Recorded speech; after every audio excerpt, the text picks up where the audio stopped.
Hello everyone, मैं अंकुर वावेले आप सभी का स्वागत करता हूं आपके अपने चैनल मैग्नेट ब्रेन्स हिंदी पर। एक ऐसा प्लेटफॉर्म जहां पर आपको मिलता है कक्षा 7वीं से लेकर कक्षा 12वीं तक का संपूर्ण पाठ्यक्रम बिल्कुल निःशुल्क में। आपको यहां पर किसी प्रकार का कोई सब्सक्रिप्शन नहीं परचेज करना है, ना ही किसी प्रकार का कोई पेमेंट करना है। सभी वीडियोस बिल्कुल निःशुल्क में मिलते हैं और वो भी क्वालिटी कंटेंट और क्वालिटी टीचर्स के साथ। तो बात करेंगे कि इस वीडियो के अंदर हम क्या कवर करेंगे। तो हमने प्राइम मिनिस्टर को देख लिया है, हमने राष्ट्रपति को देख लिया, हमने प्रधानमंत्री के अधिकार देख लिए, हमने राजनीतिक कार्यपालिका के बारे में बात कर ली, हमने स्थायी और अस्थायी कार्यपालिका के बारे में बात कर ली, हमने सरकारी आदेश भी देख लिया, हमने ये भी देखा कि भाई निर्णय लेने वाला कौन है। इस सारी चीजें हमने यहाँ पर कवर कर ली हैं, इस चैप्टर के सारे टॉपिक कवर कर लिए। आज क्या कवर करेंगे, तो आज बात करेंगे न्यायपालिका पर। न्यायपालिका जिसको आप जुडिशरी के नाम से भी जानते हैं, हम न्यायपालिका को देखने वाले। न्यायपालिका कक्षा 9वीं की राजनीति विज्ञान के चैप्टर नंबर 4 संस्थाओं के कामकाज के अंतर्गत यह आखिरी टॉपिक होने वाला है, जिसमें हम न्यायपालिकाओं के बारे में पढ़ेंगे, उनका जिक्र देखेंगे, न्यायपालिका का कामकाज का तरीका देखेंगे, उनकी नियुक्ति के बारे में देखेंगे। न्यायपालिका या द जुडिशरी के बारे में बात करें तो आपको सरकारी आदेश की एक कहानी याद होगी और हम उसी कहानी से अपना सिलसिला स्टार्ट करेंगे। हम उसी कहानी पर जाएंगे।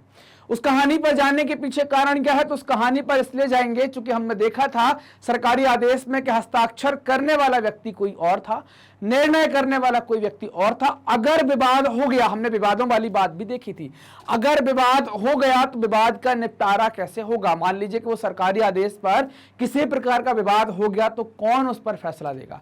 तो उस पर फैसला देने का मतलब उस सरकारी आदेश पर सर्वोच्च न्यायालय ने कुछ फैसला दिया था और उस फैसले को सभी ने स्वीकार किया था। तो क्या सभी लोग ऐसे ही स्वीकार कर लेते हैं या करना पड़ता है। तो भारत में सर्वोच्च शब्द आ गया तो ये क्या है, न्याय की सर्वोच्च व्यवस्था है, इसका फैसला सबको स्वीकार करना ही पड़ता है। आपको लगता है कि फैसले में कोई त्रुटि हुई है तो आप अपील कर सकते हैं, लेकिन अगर कोर्ट ने बोल दिया कि यही है तो फिर वही होगा, उसके अलावा आप कुछ नहीं कर सकते। आप सोचिए, कल्पना करें, आप थोड़ा सा दिमाग लगाएं, कुछ इस तरीके से। दिमाग ऐसे ही मत लगाने लगना, दिमाग लगाना फिर आप ऐसे ही बैठ जाओ दिमाग लगाने। सोचो, थोड़ा सा कल्पना करो कि देश में सर्वोच्च न्यायालय जैसा कुछ नहीं है। मान लीजिए कि भारत से सर्वोच्च न्यायालय नहीं होगा, फिर स्थिति क्या होगी। सर्वोच्च न्यायालय तो होता पर उसके पास सरकार की कार्यवाहियों को आंकने का अधिकार नहीं है, तो वो सरकार का एनालिसिस नहीं कर पाता।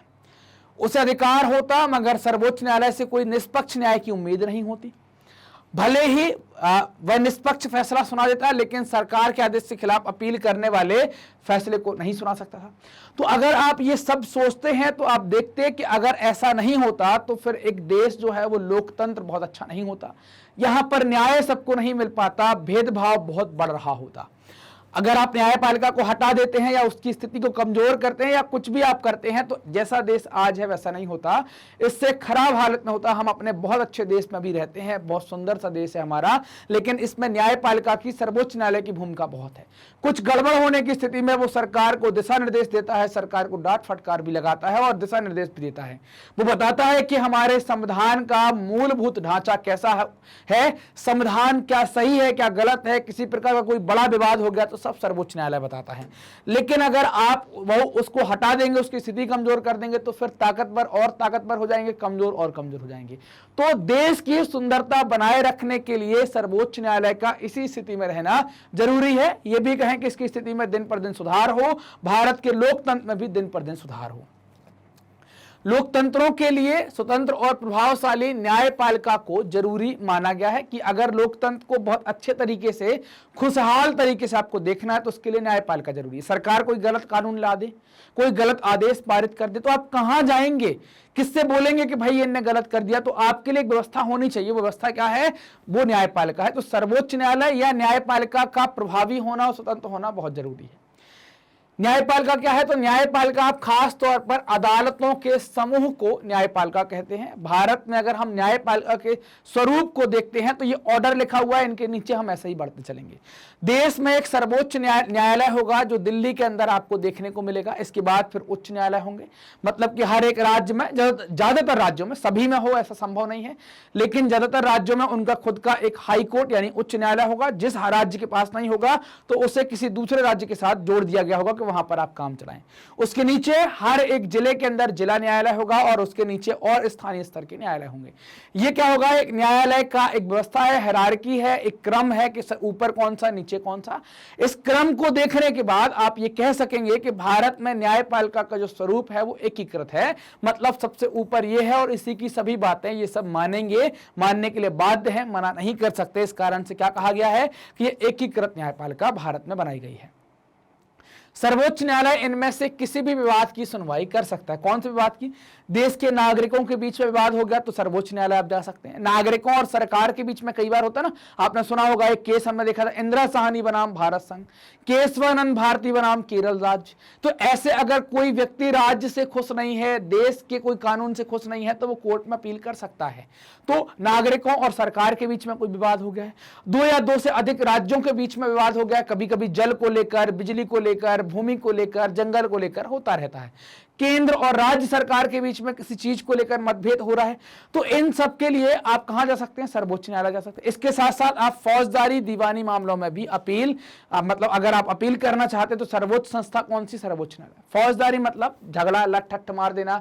फौजदारी के अंदर क्रिमिनल केसेस आते हैं जिसमें आप क्या, कत्ल, हाफ मर्डर, है ना, मतलब जिसमें आपने किसी को घायल कर दिया, मारपीट, झगड़ा, ये सब होगा। दीवानी में जमीन से जुड़े संपत्ति के विवाद आप इसमें देखेंगे। उच्च न्यायालयों के फैसलों के खिलाफ भी आप कहां पर जा सकते हैं? सुप्रीम कोर्ट यानी कि सर्वोच्च न्यायालय जा सकते हैं और ये उच्च न्यायालय के फैसलों के खिलाफ सुनवाई कर सकता है। यह अधिकार होता है किसके पास? सर्वोच्च न्यायालय के पास। तो इनमें से किसी भी मामले में आप जाना चाहें तो सर्वोच्च न्यायालय आप जा सकते हैं, आप पहुंच सकते हैं। अब बात करेंगे न्यायपालिका की स्वतंत्रता को लेकर कि न्यायपालिका स्वतंत्र होनी चाहिए या नहीं। तो विधायिका या कार्यपालिका के नियंत्रण से मुक्त अगर होती है तो उसको हम स्वतंत्र कहेंगे। मतलब कि भारत की न्यायपालिका के ऊपर किसी प्रकार की विधायिका या कार्यपालिका का नियंत्रण नहीं है। जो फैसला इनको करना है वो अपने कानूनों के हिसाब से करते हैं। इनके ऊपर किसी प्रकार का दबाव, जोर जबरदस्ती या प्रभाव नहीं चलता है। आधुनिक लोकतंत्र में अदालतें विधायिका और कार्यपालिका के अधीन नहीं होती हैं, उनसे स्वतंत्र होती हैं। कई बार ये विधायिका और कार्यपालिका के लिए भी फैसला सुना देती हैं, अच्छा और बुरा दोनों प्रकार का। भारत ने इस लक्ष्य को हासिल भी कर लिया है कि भारत में आप देखेंगे, आप कभी आप पढ़ते होंगे पेपर में कि कोर्ट ने सरकार को या कोई सरकारी संस्था को ऐसा कहा कि आपको ऐसा करना चाहिए। तो क्या है कि भाई हम क्या है कि आधुनिक लोकतंत्र के अंदर अदालतें जो हैं वो सरकार के या कार्यपालिका के अधीन में नहीं चलेंगी। अब जो जज बनाए जाते हैं, जो जजों की नियुक्ति होती है वो कैसे होती है? तो राष्ट्रपति सर्वोच्च न्यायालय और उच्च न्यायालयों के न्यायाधीशों की नियुक्ति करता है। तो एक बात समझ में आई कि राष्ट्रपति के द्वारा इनकी नियुक्ति की जाती है। तो क्या राष्ट्रपति किसी को भी नियुक्त कर देगा? नहीं, ये प्रधानमंत्री की सलाह पर और सर्वोच्च न्यायालय के मुख्य न्यायाधीश की सलाह पर या उसके मशवरे मतलब वही सलाह या विचार विमर्श के उपरांत क्या करेगा? उसकी नियुक्ति करेगा। व्यवहारिक तौर पर इस व्यवस्था में सर्वोच्च न्यायालय के वरिष्ठ न्यायाधीश सर्वोच्च न्यायालय और उच्च न्यायालयों के नए न्यायाधीशों को चुनते हैं। कैसे चुना जाएगा? वरिष्ठता के आधार पर चुना जाएगा। वरिष्ठता मतलब क्या है? सीनियरिटी यहां पर या वरिष्ठता जो है वो उम्र के आधार पर ना होकर अनुभव के आधार पर होगी। जो सबसे ज्यादा अनुभवशाली होगा उसको पहले और जो उसके कम अनुभव होगा उसके बाद उसको नियुक्त किया जाएगा। तो नियुक्ति कौन करेगा? राष्ट्रपति करेगा, लेकिन प्रधानमंत्री और सर्वोच्च न्यायालय के न्यायाधीश की सलाह या मशवरे के बाद। और इस पर खास तौर पर देखें कि वरिष्ठता के आधार पर ही नियुक्ति की जाएगी, जिसको अनुभव होगा और अनुभव के आधार पर ही वरिष्ठता हम निकाल रहे हैं। सर्वोच्च न्यायालय और उच्च न्यायालय के न्यायाधीशों को पद से हटाना, मतलब इनको पद से कैसे हटा सकते हैं? तो एक प्रकार से प्रक्रिया लगभग असंभव है और राष्ट्रपति की जितनी मुश्किल है और प्रक्रिया भी कुछ राष्ट्रपति को जैसे पद से हटाते हैं तो उससे ही कुछ मिलती जुलती है। एज इट इज तो नहीं है, बिल्कुल वही नहीं है, मिलती जुलती प्रक्रिया है, असंभव टाइप का काम है। जैसे देखें क्या है मोटे तौर पर, तो संसद के दोनों सदनों से 2/3 बहुमत से ऐसे प्रस्तावों को पारित कराना होगा। भाई वो अविश्वास प्रस्ताव पारित कराएंगे कि इनको हटाया जाए, तभी आप हटा सकते हैं। आज तक देश में किसी भी जज को इस प्रस्ताव के द्वारा हटाया नहीं गया है। भारत के लोकतंत्र में कभी नहीं हुआ है ऐसा। तो इनको पद से हटाना लगभग असंभव। इसी कारण तो स्वतंत्र रहकर काम कर पाना, नहीं तो पद पर बैठे सरकार बोले हमारे हिसाब से करोगे नहीं तो हटाएं, तो ये डर रहता है। तो यहां इनको डर नहीं है कि आप हमको हटा पाएंगे। बहुत आसान प्रक्रिया नहीं है, बड़ी कठिन बनाई गई है और उसमें आपको दोनों सदनों से अलग अलग जाना पड़ेगा, लोकसभा राज्यसभा में। और बहुमत कितना लाना है? 2/3 बहुमत से पास कराएंगे तभी जाकर वो हट पाएगा। और आज तक 1947 से लेकर 2022 तक की हम बात कर रहे हैं, तो आज तक कभी भी इनको पद से हटाया नहीं गया है। ऐसी प्रक्रिया के माध्यम से कोई भी जज पद से नहीं हटा है। भारत की न्यायपालिका जो है वो दुनिया की सबसे प्रभावशाली न्यायपालिकाओं में से एक, मतलब दुनिया में जो ताकतवर न्यायपालिकाएं हैं जैसे अमेरिका की, तो हमारी न्यायपालिका भी प्रभावशाली न्यायपालिकाओं में से है। कैसे? इसको संविधान का व्याख्या करने का अधिकार भी दिया गया है, लेकिन पूरी न्यायपालिका में सभी न्यायालयों को अधिकार नहीं है। भारत की न्यायपालिका के सर्वोच्च 2 न्यायालय जो हैं, एक तो आप सर्वोच्च न्यायालय कहेंगे, दूसरा आप उच्च न्यायालय कहेंगे। इन 2 व्यवस्थाओं में या इन 2 न्यायालयों को संविधान की व्याख्या करने का अधिकार है। ये लोग संविधान की व्याख्या कर सकते हैं। इसी चीज को हम क्या कर सकते हैं? न्यायिक समीक्षा कहते हैं, कि वो संविधान की समीक्षा करती है और देखकर बताती है कि भाई क्या सही है क्या गलत है। ऐसी समय समय पर समीक्षाएं होती रहती हैं, तो इस प्रक्रिया को न्यायिक समीक्षा भी कहा जाता है जब वो संविधान की व्याख्या करता है। तो बात समझ में आई कि न्यायिक समीक्षा क्या हो जाएगी? तो आप कहेंगे कि सर संविधान की व्याख्या करने का अधिकार जो सुप्रीम कोर्ट को और हाई कोर्ट को, मतलब कि उच्चतम न्यायालय को और उच्च न्यायालय को दिया गया है, इस अधिकार को ही आप न्यायिक समीक्षा कहते हैं। सर्वोच्च न्यायालय ने यह भी फैसला दिया है कि संसद संविधान के मूलभूत सिद्धांतों को बदल नहीं सकती है। मतलब संसद के पास यह अधिकार नहीं होगा कि संविधान के आधारभूत ढांचे को बदले। यह अधिकार के लिए उन्हें आदेश भी दिया है कि आप बदल नहीं पाएंगे। न्यायपालिका को क्या कहा गया? न्यायपालिका को मौलिक अधिकारों का रक्षक भी कहते हैं। न्यायपालिका को मौलिक अधिकारों का रक्षक कहते हैं। न्यायपालिका के अधिकार और स्वतंत्रता के कारण ऐसा कहा गया है कि इसके अधिकार क्या है कि भाई ये मौलिक अधिकारों में कटौती अगर होगी तो आप जा सकते हैं कोर्ट, और इसकी स्वतंत्रता के कारण भी ऐसा कहा गया। इंसाफ के लिए, न्याय के लिए व्यक्ति कहां जाए? न्याय के लिए नागरिकों को अदालत जाने का अधिकार देती है ये, इस कारण से इनको क्या कहा गया है? मौलिक अधिकारों का रक्षक कहा गया है। हाल के वर्षों में अदालत ने सार्वजनिक हित और मानवाधिकारों के संरक्षण के लिए विभिन्न फैसले और निर्देश दिए हैं। इनसे इनकी स्थिति और स्पष्ट हो गई है कि ये मौलिक अधिकारों की रक्षक ही है, ये ऐसा और हमें जानकारी लग जाती है। तो न्यायालय की भूमिका के बारे में हमने देखा कि न्यायालय कैसा है, सुप्रीम कोर्ट और हाई कोर्ट के बारे में यहां पर हमने जाना कि क्या हो गया, इसको हम क्या कह रहे हैं? मौलिक अधिकारों का रक्षक भी कह रहे हैं। सरकार की कार्यवाहियों से जनहित को ठेस पहुंचने की स्थिति में कोई भी व्यक्ति अदालत पहुंच सकता है।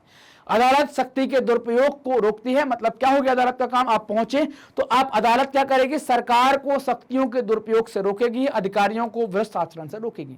नहीं तो कोई भी रिश्वत लेके कोई भी काम करे तो क्या होगा? रिश्वत ली, आप अदालत पहुंच गए, वो सजा सुना देगी, नौकरी से बर्खास्त, 15 साल जेल में डालो। तो क्या हो जाएगा? अधिकारियों को भ्रष्ट आचरण करने से रोकेगी। अदालत शक्ति के दुरुपयोग को भी रोकती है, चाहे वो सरकार का हो चाहे वो कर्मचारियों का हो। इसलिए लोगों में न्यायपालिका का काफी विश्वास है। लोग क्या कहते हैं कि न्याय तो होगा, देर सबेर कुछ भी हो जाए लेकिन न्याय तो मिलकर रहेगा। मतलब क्या है? देर है अंधेर नहीं है, ऐसी व्यवस्था है। तो हमारा न्यायालय जो है वो थोड़ा स्लो काम करता ताकि कोई बेगुनाह ना फंसे, लेकिन गुनेगार ना बच पाए। बहुत तरीके से जांच पड़ताल होकर उनको भी सजा यहां पर दी जाती है। तो यहां पर हमने न्यायपालिका के बारे में जाना। हमने भारत की एकीकृत न्यायपालिका को देखा, उसके अधिकारों को देखा, सर्वोच्च न्यायालय और हमने उच्च न्यायालय के बारे में भी देखा। तो ये हमारा न्यायालय का टॉपिक कंप्लीट हो जाता है। इसके साथ हमने सारे टॉपिक कंप्लीट कर लिया आपके चैप्टर नंबर 4 के। मैग्नेट ब्रेन्स ने आपकी सुविधा के लिए अपनी एक वेबसाइट बनाई है जिसको आप कहेंगे magnetbrains.com। वेबसाइट का उपयोग कैसे करेंगे? उपयोग करने के लिए टाइप करेंगे हमारी वेबसाइट का नाम magnetbrains.com। टाइप करने के बाद आप हमारी वेबसाइट में पहुंचेंगे, आपका कोर्स सेलेक्ट करेंगे, आपकी क्लास सेलेक्ट करेंगे, जो भी कोर्स और जो भी क्लास है। क्लास सेलेक्ट करने के साथ सारे सब्जेक्ट और टीचर्स अपने अपने सब्जेक्ट के साथ आपके सामने हैं। आपको जो सब्जेक्ट पढ़ना है आप देख सकते हैं।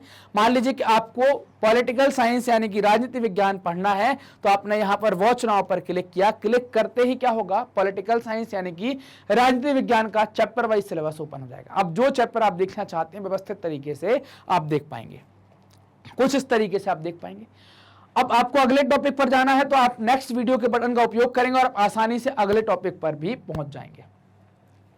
मैग्नेट ब्रेन्स हिंदी माध्यम के विद्यार्थियों के लिए कक्षा 7वीं से लेकर कक्षा 12वीं तक का संपूर्ण पाठ्यक्रम बिल्कुल निःशुल्क में उपलब्ध करा रहा है। तो वीडियो कैसे प्राप्त करेंगे? तो वीडियो प्राप्त करने के लिए आपको हमारे चैनल मैग्नेट ब्रेन्स हिंदी को क्या करना है? सब्सक्राइब करना है। जो भी वीडियो आते हैं उनको क्या करेंगे? लाइक करेंगे, अपने दोस्तों के साथ इनको खूब शेयर करेंगे और कमेंट सेक्शन में जाएंगे, कमेंट कर आप हमें भी बताएंगे कि आपको वीडियोस कैसे लग रहे हैं। धन्यवाद।